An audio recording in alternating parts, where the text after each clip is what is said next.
Hello বন্ধুরা, তোমরা সবাই কেমন আছো? আমি তো ভালো আছি।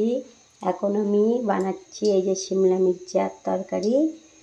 তার জন্য আমি কেটে নিয়েছি এই যে পেঁয়াজ, কাঁচা লঙ্কা আর টমেটো, আর তার সঙ্গে রসুন নিয়ে নিয়েছি। আর রসুন এখন ওই ওকলির মধ্যে খানিকটা রসুন থেতো করব, যে এইগুলো থেতো করে তারপরে তরকারিটা বানাবো। এই যে কড়াইতে তেল দিয়ে দিয়েছি, জিরে দিয়ে দিয়েছি। এখন এবার পেঁয়াজ আর কাঁচা লঙ্কাটা দিয়ে দিচ্ছি।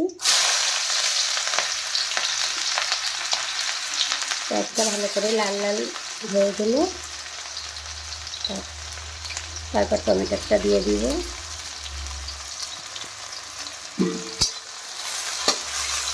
পেঁয়াজটা লাল লাল করে ভাজা হয়ে যায়,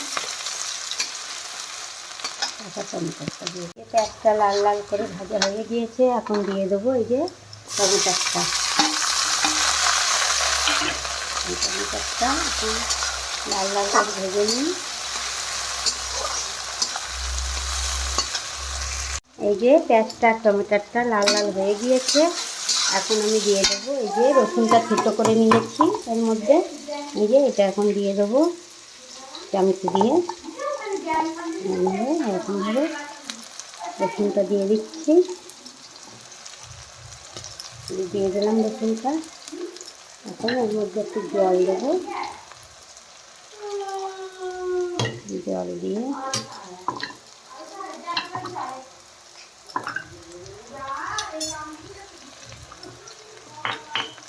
এখন একটু দিয়ে দিচ্ছি জল।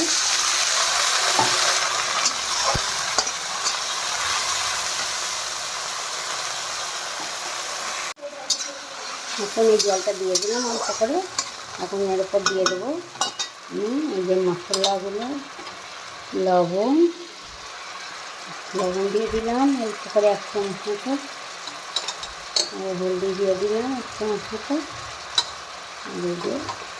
ঝালের গুঁড়ি দিয়ে দিলাম 1/2 চামচ মতো, মিট মশলা দিয়ে দিলাম 1/2 চামচ মতো।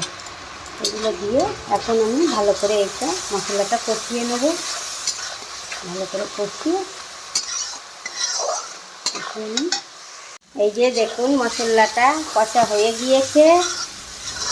এই যে এখন এর মধ্যে তরকারিটা দিয়ে দেবো, কাটা তরকারিটা এই যে ধুয়ে রেখেছি, কেটে বেছে ধুয়ে রেখেছি। এখন এগুলো এর মধ্যে দিয়ে দিচ্ছি। এই যে শিমলা মির্চি আলুটা দিয়ে দিলাম। এখন এটা ভালো করে একটু কষে নিতে হবে। কষে নিয়ে এর মধ্যে কিন্তু জল টল দেবো না, একদম শুকনো শুকনো বানাবো। এখন এবার এটা একটু ঢাকা দেবো।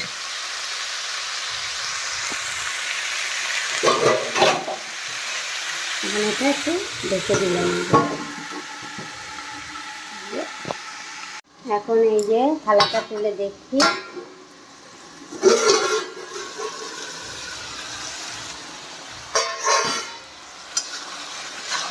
এই যে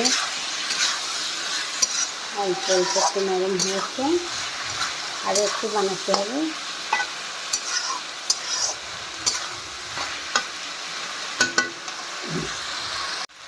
এই যে তরকারিটা এখন কিন্তু তেলটা ছেড়ে দিয়েছে, মশলা দিয়ে ভালো করে কষা হয়ে গিয়েছে।